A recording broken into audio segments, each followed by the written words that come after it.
au téléphone. Allô, bonsoir. Bonsoir. Oui, bienvenue, monsieur. Comment vous appelez? Je suis Thomas Massoc. Thomas Massoc. On t'écoute. Vous réduisez l'écho ici. Bon début de soirée à tout un illustre panel. Je n'oublie pas mon frère et ami Congo du Grand Rassemblement qui est dans un groupe classique que les dames du marché Foundinant loin de chez moi ne peuvent pas comprendre. Ouais. Mais je voudrais aller dans le vif du sujet. Je voudrais d'abord dire que la Ligue des consommateurs a été interrogée par le Grand Rassemblement démocratique du peuple camerounais. Pour trouver des solutions, endogénisons-nous à partir de nos ressources environnementales, à penser les politiques agricoles, publiques en termes de développement. N'oublions pas le problème énergétique, le problème d'eau, le problème des infrastructures routières, la libéralisation du titre foncier, à promouvoir une bonne production agricole. Je pense aussi à ce que l'éducation puisse être basée de par de ressources agricoles depuis la base. Ensuite, malheureusement, un patronat de Bayansela incapable de penser la vision pour les choses de l'État sur le plan de l'émergence. Parce que dans une mentalité extravertie, aller chercher le développement nutritionnel depuis l'extérieur qui va nous conduire vers les centres hospitaliers et plus tard vers un cimetière. Bonne émission. Merci beaucoup Thomas Massoc pour cette contribution. On va prendre une ou deux personnes encore très rapidement. Ça s'enchaîne. Est-ce que vous êtes là pour réagir rapidement à cette thématique? Vie chère au Cameroun, à qui la faute finalement? Bonsoir Jean-Jacques, bonsoir à vous également. Pour changer la mentalité camerounaise, il faut passer les quoi? Il faut passer les gens au poteau? Je ne sais pas de quoi vous parlez. La répression. Allô, bonsoir. Bonsoir. Oui, bonsoir. C'est Info TV. Oui, monsieur. Vous êtes sur Info TV, on vous écoute. Je suis en train de suivre la thématique de M. Jean-Jacques Zé. Oui. Oui. La vie chère au Cameroun, c'est la tracasserie policière. Je suis dans le département du Oignon, pour quitter, je suis transporteur, pour quitter le Oignon, arriver dans le Lom et Djerem. On paie 15 000 francs de voiture. Les routiers prennent 2 000. De par barrière, les faux barrières, les faux contrôles. Rien ne peut avancer, il faut qu'on enlève la tracasserie policière à route. C'est ça qui crée la vie chère. La police mange d'argent plus que l'État. D'accord. Il parle de cette tracasserie policière. Ça aussi, ça a un impact sur le prix final des produits dans les marchés. On va prendre encore deux personnes qui se connectent en ce moment. On aura le temps de lire un ou deux messages également. Bonsoir à vous en studio. Pour moi, c'est notre État qui est la cause. Pour quelles raisons? Premièrement, absence de subventions agricoles. Est-ce qu'il n'y a pas de subventions agricoles? Si, finalement, elles sont mal dirigées. Peut-être que c'est mal. D'accord. Désorientation des subventions. Alors là, oui, on avance. Non-exploitation des ingénieurs agricoles. L'ouverture du marché de la sous-région. 5 détournements des projets publics. Projets agricoles, c'est Vincent Atiba, depuis le quartier Van à Yaoundé. Allô, bonsoir. Allô, bonsoir. Oui, monsieur. Comment vous allez? Nous, ça va, et vous? Non, ça va. Je voudrais participer à l'émission Info TV, là. Vous y êtes déjà, on vous écoute. Ok, d'accord. Bon, ben, je parle par rapport à la thématique de ce soir. Où on parle de la vie chère. Oui. Oui. Bon, je prends un exemple pour qu'on dise que l'État est en train de sponsoriser, n'est-ce pas, la vie chère au Cameroun. Vous avez fait un saut au boulevard du 20 mai. Allez-y. Qu'est-ce qu'on dit? Vous avez fait un saut au boulevard du 20 mai. Il y a un marché qui a été créé. Oui. Au boulevard du 20 mai. Oui, au boulevard du 20 mai. Oui, on vous écoute. Voilà. Allez-y. Je prends juste un TD. C'est un TD. Allez voir comment on vend l'huile Diawor. Au quartier, c'est 1500. Au boulevard, c'est 1400. Qu'est-ce qu'on gagne finalement s'il faut prendre le taxi? Qu'est-ce qu'on gagne finalement? L'État fait quoi finalement? Vous voyez que nous sommes dans un pays des aventuriers. On est dirigé par des aventuriers, par des voyous. D'accord, merci pour cet exemple précis. Quelqu'un avait déjà évoqué les frais s'il faut aller vers ces marchés qui sont créés. Qu'est-ce qu'on gagne concrètement lorsqu'on appelle le taxi? La MIRAP qui ne peut même pas être efficace. Oui, c'est des solutions qui ne sont pas dans le fond. C'est des cosmétiques, c'est un laboratoire. Parce que la masse, la demande dans la masse, la MIRAP ne peut pas satisfaire. Et je parlais, et tout le monde est d'accord avec moi ici, que l'humain, dans la corruption, c'est-à-dire que les éléments qui interviennent, tant dans l'implémentation des projets, leur mise sur pied, que ceux qui interviennent dans le circuit de distribution.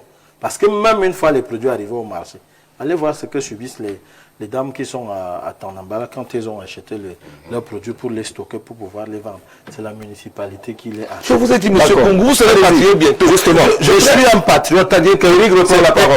Parce que, pourquoi je le dis? Le procès est tout fait. C'est-à-dire que les gens se comportent parfois quand on est sur le plateau, ou bien sur ce plateau aujourd'hui, comme si le RDPC ou bien les militants de RDPC étaient exempts de ces actes. Ils subissent aussi. Les anciens militants. Puisque parfois même les militants de RDPC sont ces producteurs, ils sont aussi des acheteurs. Donc c'est sur l'humain qu'il faut travailler. On était dans le mouvement mon futur camarade du MP3 Congo, je vous comprends. Mais je voulais quand même dire quelque chose, c'est très important qu'on était la lanterne des uns et des autres.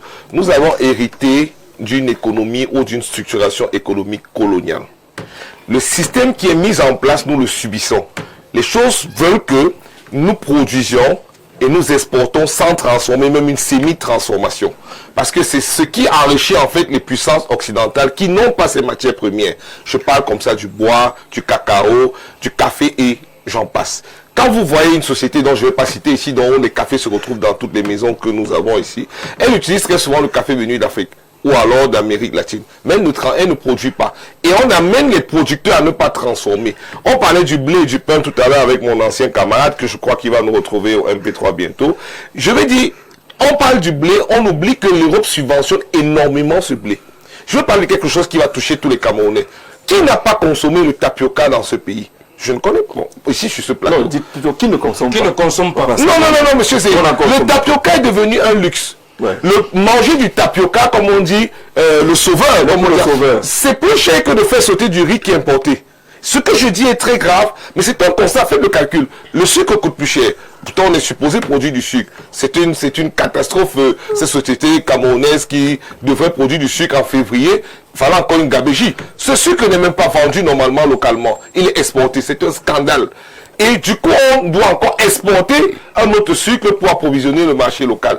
Moi, je vais vous dire, monsieur Zé, c'est quand même un peu choquant ce que je vais dire. Mais on ne peut pas être dans un pays où on produit du sucre pour fabriquer de la bière. C'est un abrutissement des plus absurdes.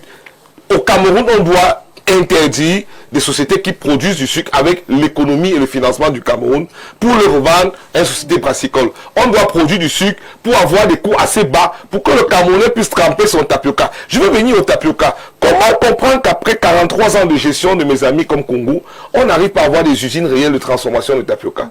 Que des mamans sont toujours en train de tamiser le tapioca en semi-industriel et totalement artisanal. Que pour avoir du tapioca blanc sur le marché, vous vous retrouvez à faire des gymnastiques énormes et catastrophiques. Quand on parle de subventionnement, de subvention d'un agriculteur, mais monsieur Zanzak, on ne va pas chercher un agriculteur au ministère. On va sur le terrain. On a encore mon ami en train d'élever les porcs. On veut financer les porcs. On finance. On accompagne, on suit. Mais ce qu'on vit au Cameroun relève en fait d'une structure, d'une technostructure coloniale qui nous est imposée. Vous travaillez, vous produisez, vous envoyez. Et surtout, ce qu'on transforme, c'est ce qui ne coûte pratiquement rien. Ce qui peut apporter de la valeur ajoutée, non, on l'exporte brut. Et on récupère après les produits finis. Je voudrais finir par dire que le paradoxe de cette affaire, tout à l'heure on a voulu faire croire que c'est juste un problème de management. Même la corruption est voulue dans ce système colonial. Parce que la corruption alimente et permet aux différents leviers de se tenir. Est-ce que le Cameroun ne sait pas qu'il y a près de 43 contrôles entre Ebébéine et Yaoundé? pour ceux qui partent acheter les petits trucs en Guinée pour venir revendre. 43 contrôles. Et je vous rappelle que l'état des routes est catastrophique. Cette route s'est dégradée à un point, je me demande encore si c'est le pays, vraiment, il est mort, celui qui écrivait Paradoxe supérieur organisateur. Mais vraiment, c'est terrible. Aucun endroit dans ce pays ne peut se développer normalement parce que lorsqu'on parle de l'aide, des discours, quand tu parlais de programmes, les programmes sont bien sur le papier. Mais sur l'implémentation, on ne voit absolument rien. Vous avez parlé du PAGU. Son directeur n'a jamais été inquiété.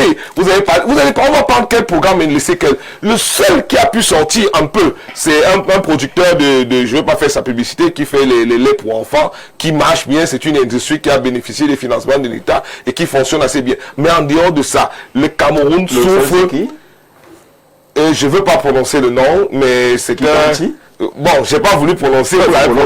On fait dans l'information. Il faut bien que les gens aient se renseigner. Tanti, le PDG de Tanti, que toi tu as fait comment? Tanti a reçu des financements du Cameroun et il les a... comment je vais dire, il a réussi à faire quelque chose de bien, qui est une fierté même pour les Camerounais. Le Cameroun devrait faire 20, 100, 30, 300 tantis. C'est une façon de parler. On est dans un gouvernement où on se pose la question, on est dans un état où on se pose la question, qu'est-ce qu'il faut faire? Je vais finir par les ordures, monsieur. On va revenir parce qu'on a très peu de temps maintenant. Hector Abia, vous avez entendu les Camerounais qui parlent de l'enclavement, qui parlent de l'accès aux fonciers. Même avoir la terre est difficile. Vous savez que la loi foncière est un gros problème. Entre-temps, il y a accaparement des terres par les gens bien situés. Vous arrivez quelque part, ils ont à tout acheter. Vous ne pouvez même pas faire la petite exploitation, ne serait-ce que pour le petit commerce. Ailleurs, en Afrique australe, on a lancé des vastes politiques de réforme agraire, de réforme foncière, et les résultats sont palpables aujourd'hui. Nous, le COMIS avait évoqué un peu un ou deux aspects en 2011. On n'a pas vu l'implémentation de ces réformes-là. Parce qu'il ne voulait juste pas avoir l'implémentation. Je voudrais vous dire une chose, monsieur Zé. Quand j'entends que les projets sont bien planifiés, sont bien ficelés, ils sont au moins bien pensés. Même pas bien pensés. Ah d'accord. Je prends un cas. Vous prenez un programme comme le PEA Jeune, le chiffre de la deuxième cohorte du PEA Jeune, où on vous dit, pour les transformateurs, on vous donne 2 millions pour les transformateurs, connaissant le coût des machines, connaissant le circuit des produits, vous ne pouvez pas donner 2 millions à un transformateur. Il a parlé du manioc tout à l'heure. Mon projet, c'était transformation du manioc en tapioca.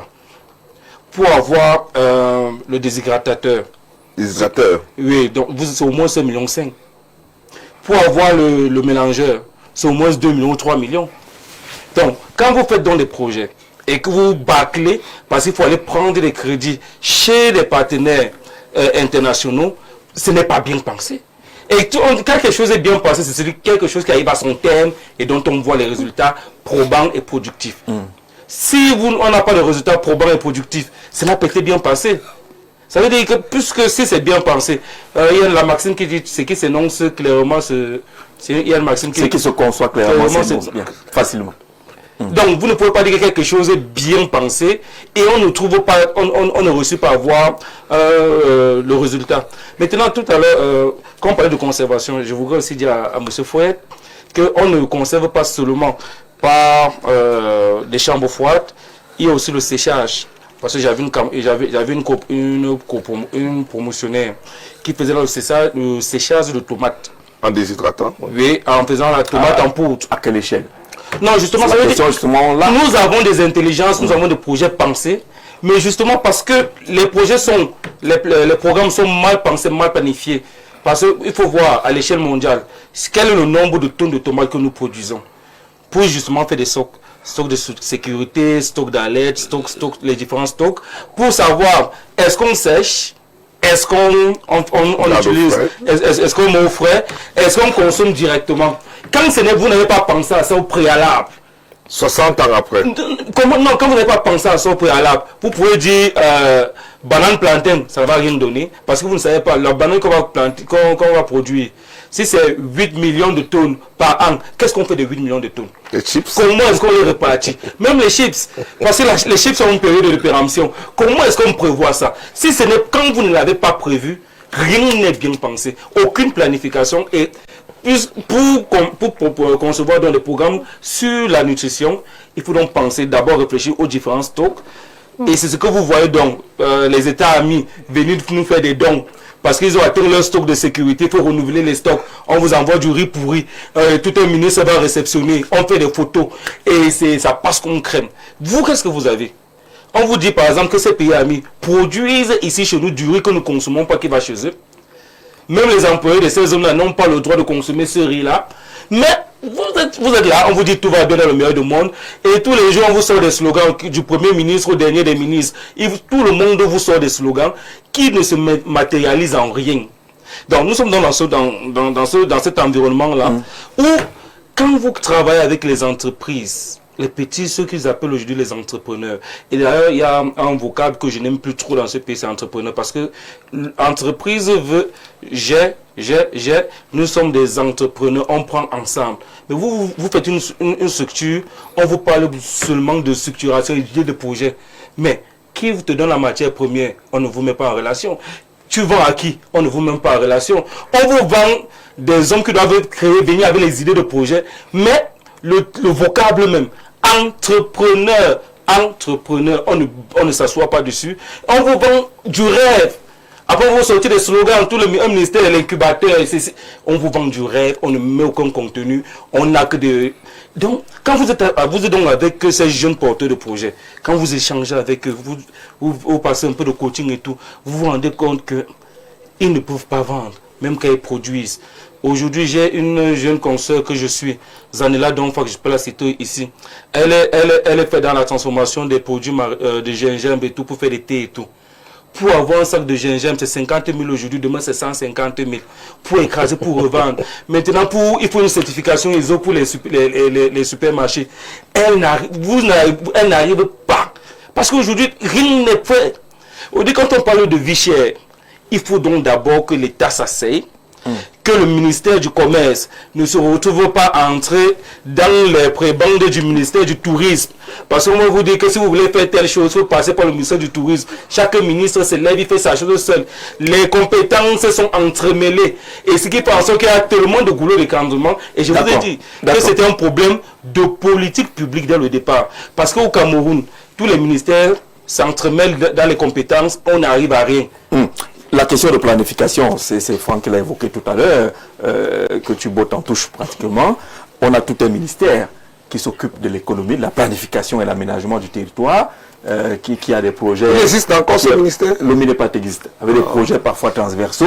Où justement, on va au Minadé, on va dire non, allez plutôt au Minepat, vous allez au Minepat, ainsi de suite. Il y a quand même cette organisation qui est problématique, parce que résultat des courses, vous avez des idées, vous avez des projets, on ne sait pas à quelle porte toquer, rien n'est fait. Entre-temps, les bâtiments poussent à Yaoundé tous les jours.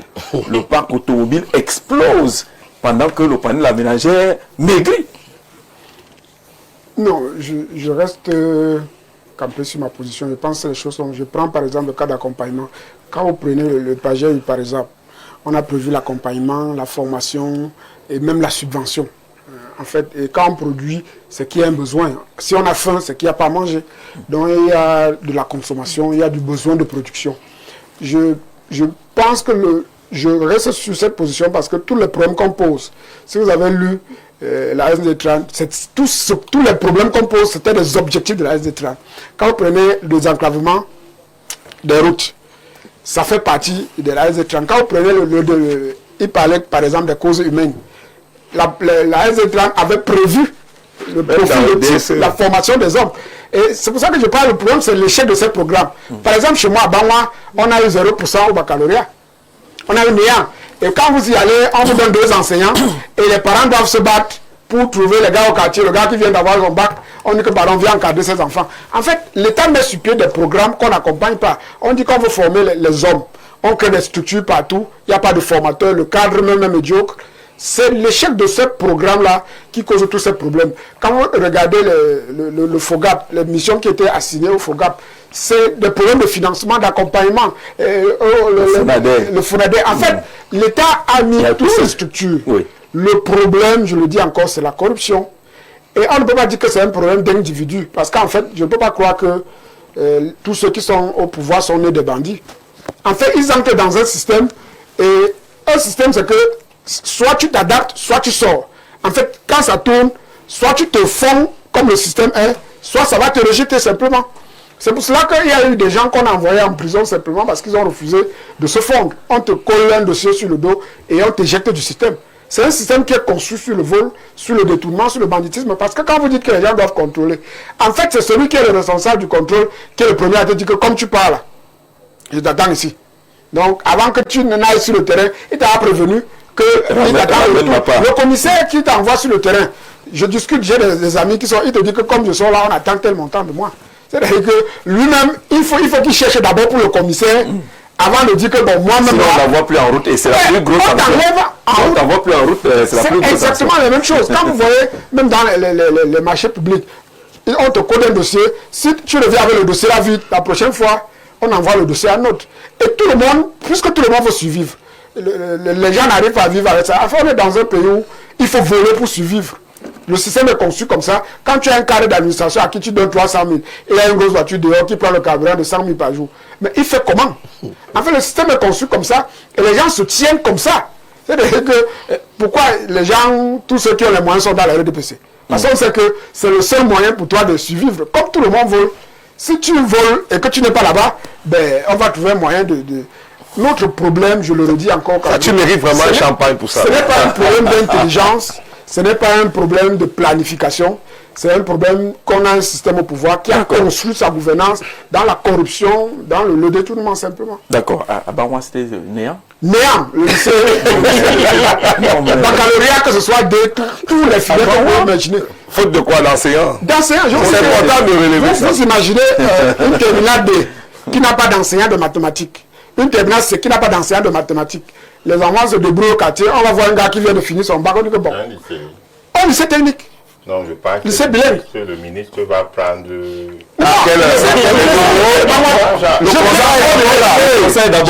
Un lycée où un proviseur lance le recrutement de près de 80 enseignants. Vous imaginez qu'un lycée, le proviseur dit qu'il lance le recrutement de 80 enseignants, ça veut dire qu'il n'a presque pas d'enseignants. Et je vous prends le lycée de chez moi où je vous dis qu'en terminale, on a l'enseignant de français, d'anglais et je crois d'SVT. Le reste là, c'est les gars qu'on a pris au quartier. Et les gars viennent même, comme on a réduit, on a contraint, réduit la possibilité de collecter même les fonds chez les parents. On dit qu'on a limité, ça ne sait pas où c'est à 25 000. Du coup, ce qu'on a ne permet même pas, même les gars qu'on prend au quartier, on n'arrive pas à les payer. Le message est passé, Banwa, c'est ça le problème. Néant, parce qu'il y a un problème. Néant, à Banwa, tout. C'est le village à la terminale. C'est quel ministre encore avant? Enseignement secondaire. D'accord. Alors, comment en est-on arrivé là, à cette situation qu'on est en train de décrire et de décrier aujourd'hui pour un pays qui a connu des structures fortes? Vous avez cité le FOGAPE, le FONADER, l'ONCPD, la belle Sodekao à l'époque. Après, on est même arrivé au niveau des coopératives qui fonctionnaient, les Mideviv, les Copladi, les Coplanca, les Apis de l'Est, qui entretenaient la production. Comment en est-on arrivé là? Jean-Jacques, je pense que nous devons être tous d'accord ici, au vu de tout ce que nous venons de dérouler, que la planification est là, mais c'est la mise sur pied, l'implémentation qui dérange. Excuse-moi, Jean-Jacques pose la question. Comment est-on arrivé à perdre toutes ces grandes structures qui ont disparu? Qui encadraient le monde paysan. Mais c'est pourquoi la Sodekao ouvrait les routes. Le NCPB faisait pareil. Ça se complétait. Jean-Jacques, c'est pourquoi on a dit tout à l'heure que la corruption est un facteur néfaste pour la survie de cette structure-là. Tout tourne autour de la corruption. C'est la corruption qui fait en sorte que nous arrivons à ce niveau-là.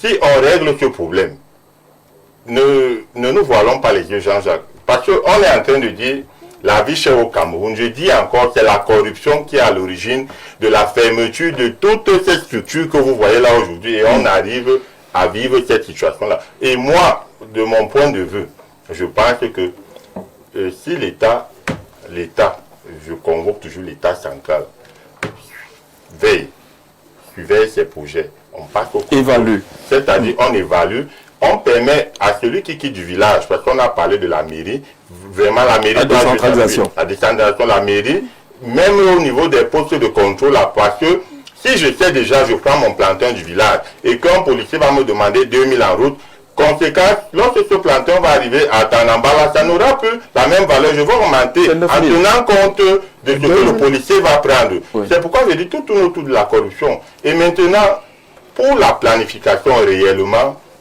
nous voulons une véritable mise sur pied de ces projets. Parce que nos projets sont restés dans les papiers. C'est la paperasse. Mais maintenant, sur le terrain, Hector a dit tout à l'heure qu'avec 2 millions, il ne peut rien faire. Pourquoi Hector a 2 millions? Parce que les gens veulent couper de l'argent, c'est la corruption. Au lieu de te donner 10 millions, on te donne 2 millions parce qu'un autre va prendre les 8 autres millions et va mettre dans la poche. Des fois, on te fait émarger pour 5 millions. Et c'est qui te revient, c'est 1 million 5.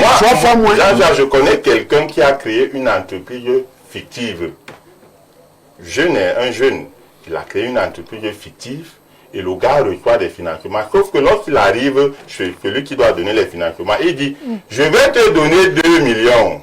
Vous voyez un peu, Jean-Jacques. Je vais te donner, tu as droit à 2 millions, mais sur les 2 millions là, je vais te donner 1 million, je vais rester avec l'autre. D'accord. Et ça dira, ce n'est pas bien.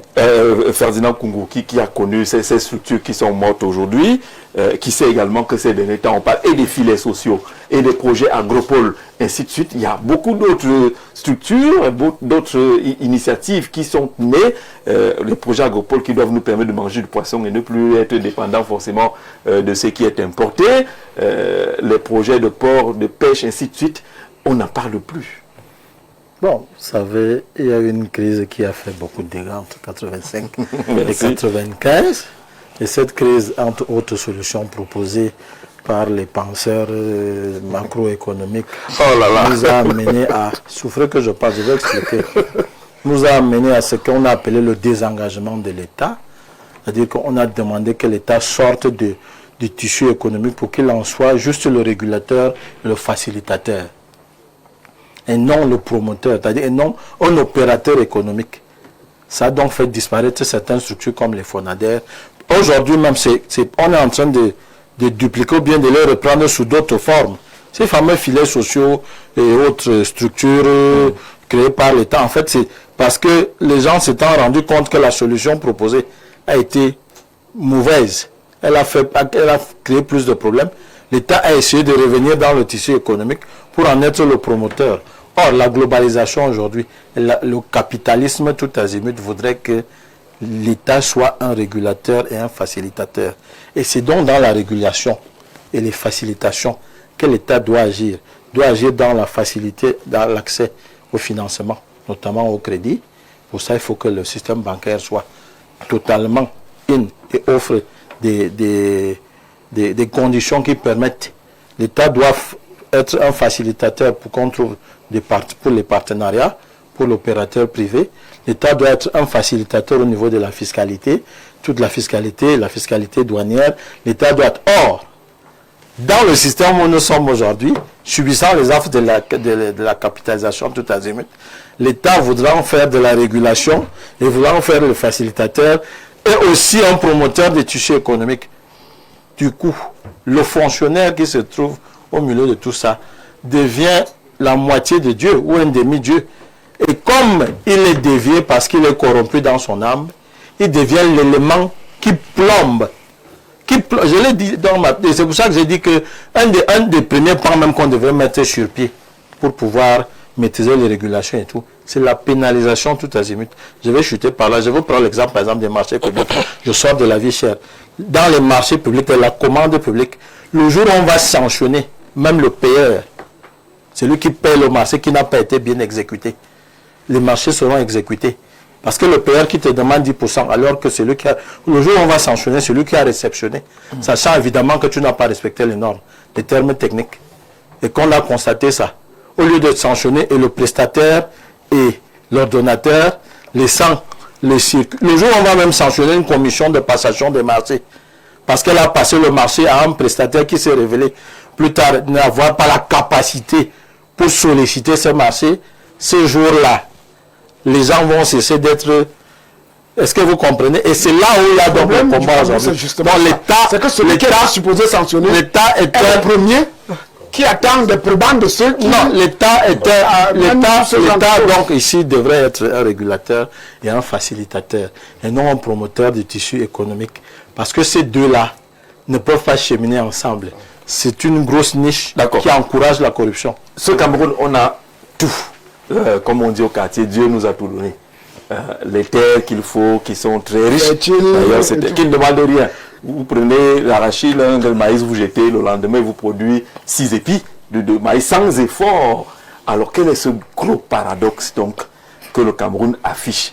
Avoir cette bénédiction, avoir même les mains travailleuses, mais ne pas pouvoir régler le consommant camerounais, l'autosuffisance alimentaire. La nourriture. Je pense que ce que je vais dire, beaucoup de gens ne vont pas le comprendre, mais c'est une, fait tout pour qu'on comprenne. C'est une question de décolonisation. Nous devons nous comment je vais dire ça? Nous devons arriver à nous autodéterminer. Nous devons nous libérer des clivages occidentaux. Nous devons nous libérer du système. Parce que lorsque vous parlez de corruption... Les pays de l'AES et les autres commencent à le faire aujourd'hui. Je n'ai pas voulu les citer, non, mais pour qu'on comprenne. Mais pour que le Camerounais lambda comprenne, lorsque vous décidez que votre éducation, par exemple, va être fondée sur ce qui produit la richesse. Un enfant n'a pas besoin d'aller à l'école apprendre la chimie et autres forcément. Il commence à apprendre l'agriculture. À lancer le poids du matos. Je sais pas. Il commence à apprendre l'agriculture de la maternelle jusqu'à ce qu'on pourra appeler la terminale. Il sera un ingénieur agronome. S'il va apprendre l'élevage, il commence à apprendre. Je prends ça comme cas d'école. On a un problème, c'est que toute l'architecture qui est faite autour du Camerounais est encore colonisée. Il n'y a que mon ami Franck, et moi sur ce plan. En fait, pour abonder dans ton sens, nous sommes encore en 2026 des clients, un marché de consommateurs. Et ça, c'est dû au RDPC principalement. Je pense que c'est rien à voir avec le RDPC. Demain, excusez-moi rapidement, si demain il advient, comme il y a les élections dans quelques jours, que des partis qui sont pro-indépendance arrivent au pouvoir, vous verrez les choses que nous voyons à l'AES et ailleurs se produire au Cameroun. Vous verrez l'autodétermination du peuple camerounais. On décidera par nous-mêmes du type d'école qu'on veut, du type d'économie qu'on veut, de transformation qu'on veut. On amènera les Camerounais normaux à produire. Je veux dire quelque chose. J'ai vu un jeune Camerounais qui a produit une machine qui a, à base de tiges de banane, nourrit les poulets et nourrit des cochons. Mais ce jeune Camerounais trime. Il faut que de temps en temps que nous donnons quelques trucs pour l'encourager. Mais nous ne sommes pas le gouvernement. Il faut qu'on arrête de dire l'État, c'est nous aussi. Mais nous, là, on parle principalement du gouvernement RDPC, qui depuis 60 ans, parce que l'UNC RDPC, c'est la même chose, n'arrive pas à donner du pain aux Camerounais, n'arrive pas à nourrir la ménagère, n'arrive pas à régler aucune situation. Il faudrait à un moment... D'accord, il faudra changer de mentalité, changer les systèmes, faire comprendre aux jeunes aujourd'hui, lorsqu'on se retrouve dans l'agriculture, ce n'est pas parce qu'on a échoué. Non, parce que beaucoup au Canada, on a des agriculteurs, on a fait tous les concours, on a atteint l'âge limite et puis on dit peut-être qu'on va aller voir un peu du côté des poulets et qu'on encourage les communes de production. Vous qui voulez être candidat aux prochaines élections municipales, peut-être qu'il faut... un secteur qui a d'ailleurs réussi, le poulet. Surtout à l'ouest, il faut le dire. Un secteur qui a réussi, le poulet. Le poulet. On le consomme. Moi d'ailleurs, j'ai une ferme. De poulet. Oui. D'accord. Le poisson d'eau. En fait, pour aborder... moi, je lève du poisson chez moi. Il y a le fameux du poisson naturel. Il faut repenser, et je crois que 60 ans après les indépendances, il faut repenser aujourd'hui les modèles de nos États, avec les formats de nos États, adaptés à nos réalités socio-anthropologiques. Vous voyez me retrouver dans nos cultures. Non, je ne vous retrouve pas, je vais au-delà de... Adapter à nos cultures. Et cela va intégrer ce que je disais tantôt, les habitudes de consommation.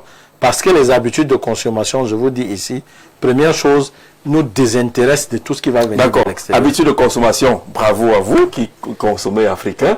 La belle tenue de Eric. Franck et l'autre, du coup, pour l'enseignant, j'ai vu le président ghanéen accueillir le président gabonais. Tous avaient des jolis boubous. Vraiment, c'est que le Ghana maintenant... On doit promouvoir ça, vraiment. D'accord. Nos tailleurs et toutes nos cultures doivent être aussi. la vie chère est également de ce côté du textile. Tout ça. La transformation locale, la production, l'industrie locale doit être mise en valeur. Et ça, c'est pas encore le cas au Cameroun. Et pourtant, on a une culture d'abord diverse. Je ne vous ai pas encore vu habillé typiquement en vêtements de l'Est depuis des années que je vous connais. Vous êtes en veste très souvent, quelquefois en boubou, mais il faut vendre. C'est à vous de le boum. Il y a tellement de choses qu'on peut transformer. Il faut le transformer. Il faudrait qu'on apprenne déjà nous-mêmes, même dans nos plateaux de télé et autres, à promouvoir ce qui est africain et à le sortir. Nos gouvernants a communiqué, le salon international d'artisanat s'est ouvert en dehors du protocole d'ouverture. Je ne sais pas pourquoi monsieur le ministre des PME, l'artisanat, ne fait pas de communication qu'il faut sur l'artisanat. On ne sait même pas de quoi on est capable en matière artisanale dans notre pays, ce qui est dommage. Monsieur, on vous dit merci d'être venu échanger avec nous. Nous sommes le 30 juillet 2026. Demain, vous retrouverez Stéphane Mbarga pour la dernière de la semaine de l'émission Le Grand Soir, en espérant que si vous avez vu le véhicule de Stéphane qu'on a volé ici, envoyez les infos. Vous ne pouvez pas voler quand même le véhicule de Stéphane. Vous voulez qu'il vienne faire